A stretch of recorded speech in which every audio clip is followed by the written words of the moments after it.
Hello students, welcome to math easy. तो इस video lecture में हम डिस्कस करने वाले हैं जेई एडवांस प्रॉब्लम, ठीक है ना, जो कि वेरी इंपॉर्टेंट है और आपके प्रीवियस एग्जाम में भी वो 2 मार्क्स की पूछी गई है, ठीक है ना। तो फर्स्ट मैं आपको बताता हूँ वो प्रॉब्लम है क्या, ओके। फिर मैं आपको बताऊँगा कैसे सॉल्व करनी होती है। देखो, इसको जनरेट किया जाता है limit n tends to infinity 1/n, okay, sigma r is equal to 5/2 function of n होगा ये 5 to n, okay, and f of r/n, ठीक है ना। तो ये प्रॉब्लम है, इसकी आपको वैल्यू फाइंड करनी होती है, ठीक है ना। एग्जाम में ये दी जाती है, इसमें बस आपको ये चेंज होता है कि यहाँ पर फंक्शन ऑफ rn दिया जाता है, ठीक है ना। इसकी आपको वैल्यू फाइंड करनी पड़ती है, ठीक है ना। इसमें क्या करना पड़ता है कि आपको r को वेरी कराना है 5/1 से लेके 5/2 तक, ठीक है ना। आप फंक्शन को ऐड करते जाओगे 5/1 से लेके 5/2 तक, तो जो फंक्शन ऑफ rn ऐड होने के बाद आएगा उसकी लिमिट आपको निकालनी है n टेंड टू इन्फिनिटी पर। मतलब ये है कि आपको इनफाइनाइट सीरीज के टर्मों का सम फाइंड करना है, ठीक है ना। और उससे बड़ी बात ये होती है कि यहाँ पर ना तो आपकी AP बनती है ना ही GP बनती है, ठीक है ना। तो वेरी डिफ़िकल्ट होता है अगर हम इसको इसी फॉर्मेट में फाइंड करते हैं, ठीक है ना। लेकिन एक इजी वे होता है जिससे हम इसकी वैल्यू को फाइंड करते हैं, ठीक है ना। तो वो क्या होता है, हम इस प्रॉब्लम को कन्वर्ट कर लेते हैं डेफिनेट इंटीग्रल में, ठीक है ना। तो इसकी वैल्यू एक डेफिनेट इंटीग्रल के बराबर होती है, वो मैं आपको बताता हूँ क्या होती है, ठीक है ना। तो इसकी वैल्यू होती है a to b f of x dx, ठीक है ना।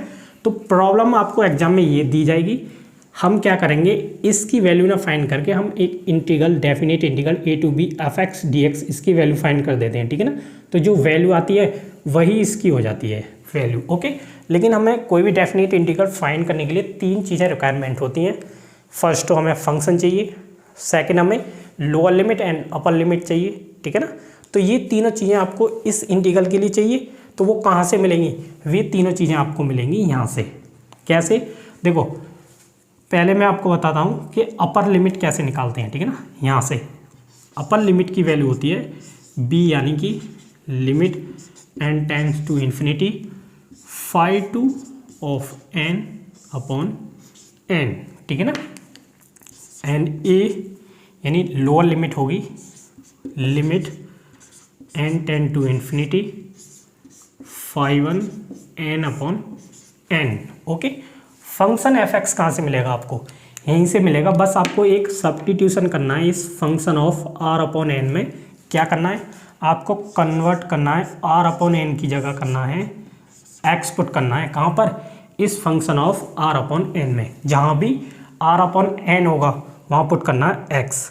तो आपको तीनों चीज़ें मिल जाएंगी, यानी फंक्शन f(x) मिल जाएगा।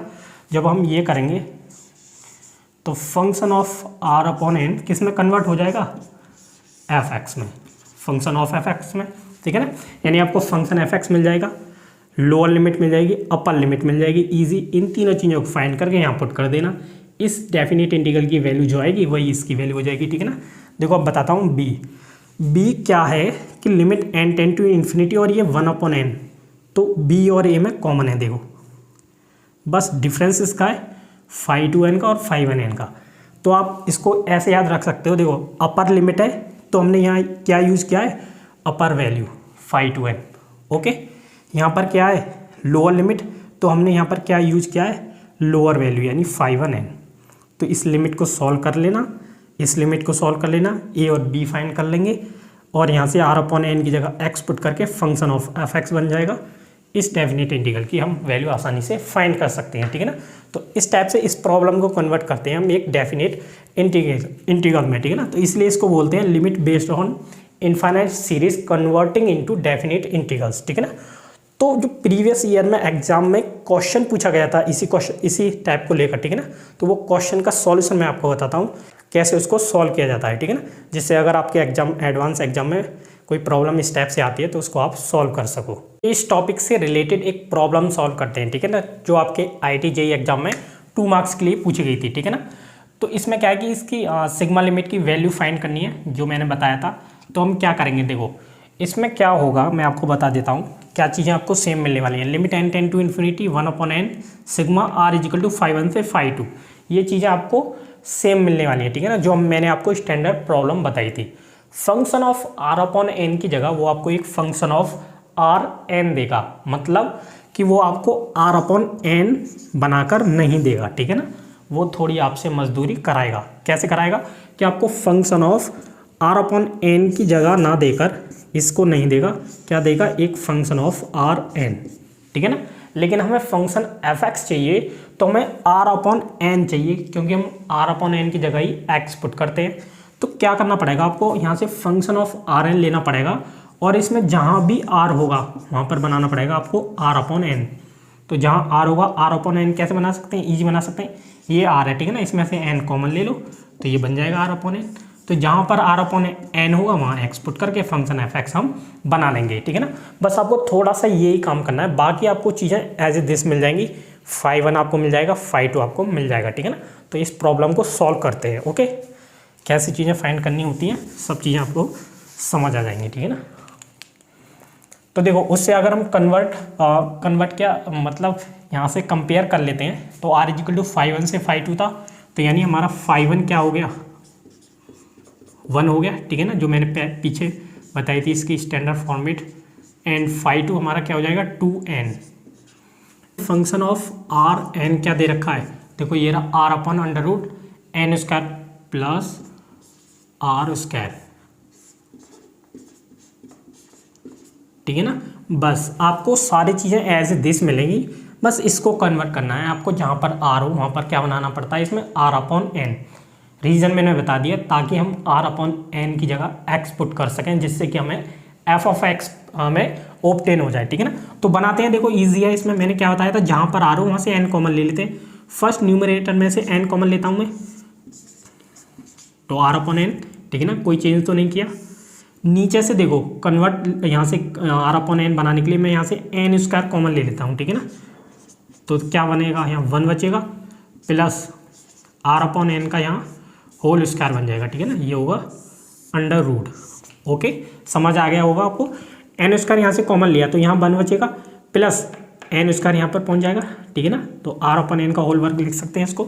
अब n into r upon n upon, देखो अंडर रूट में से एन स्क्वायर कॉमन आ जाएगा, एन स्क्वायर का अंडर रूट क्या आ जाएगा, एन आ जाएगा, ठीक है ना, यानी square root of n square, n बाहर आ जाएगा, आर अपॉन एन का होल स्क्वायर, ठीक है ना। एन से एन कैंसिल आउट हो जाएगा, ठीक है ना। तो ये सारी चीज़ें मैंने आपको बताई थी कि एन आपको कॉमन लेना होता है। तो ये आपका कन्वर्ट हो गया, ये किस फॉर्म में, function of r upon n form में। देखो सभी जगह आर अपॉन एन बना हुआ है। तो बस अब आपको क्या करना है, आर अपॉन एन की जगह फंक्शन एफ एक्स बनाने के लिए क्या पुट कर देना है, एक्स पुट कर देना है। तो एक्स पुट कर देंगे अगर हम यहाँ पर सभी में, तो फंक्शन एफ एक्स हमें मिल जाएगा। एफ एक्स कितना मिलेगा, देखो यहाँ पर एक्स पुट करेंगे अपॉन अंडर रूट, यहाँ पर आर अपॉन एन की जगह एक्स पुट करेंगे तो ये हो जाएगा 1 प्लस एक्स स्क्वायर। यानी आपका फंक्शन कितना आ गया, f x is equal to x upon under root 1 plus x square, ठीक है ना। तो इस टाइप से फंक्शन एफ एक्स हम बना सकते हैं। अब फाइंड कर लेते हैं, क्या फाइंड करना है हमें, ए और बी बस, ठीक है ना, 3 चीज़ें फाइंड करनी होती हैं बस।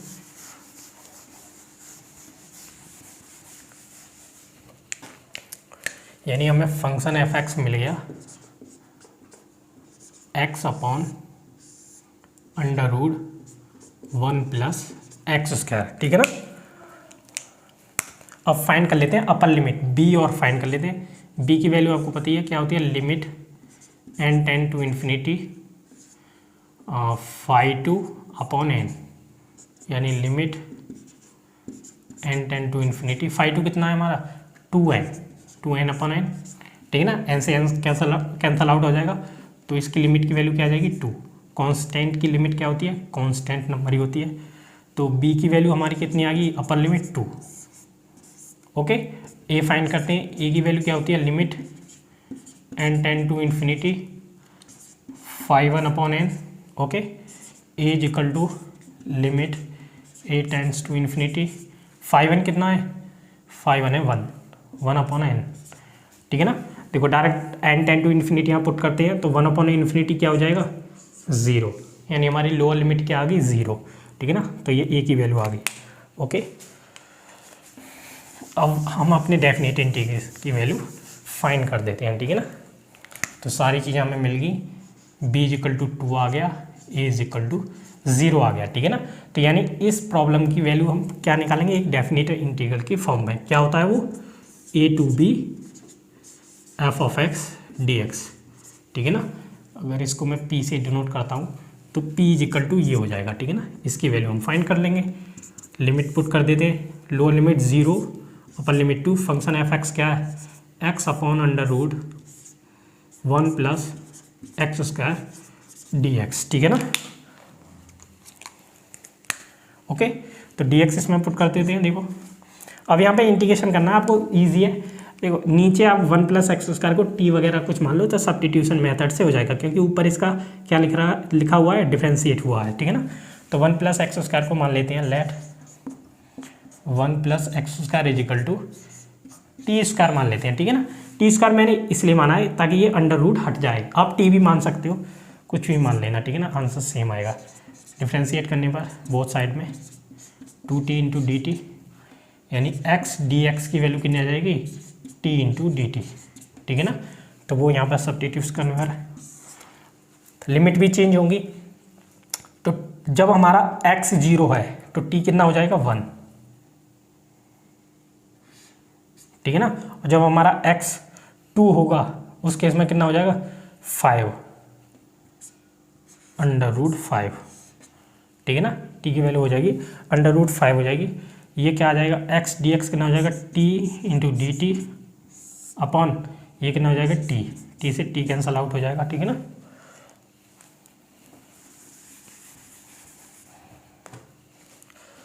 तो देखो यहाँ से देख सकते हो आप, तो ये 1 से रूट 5, ठीक है ना, ये आ जाएगा 1 इंटू डी टी।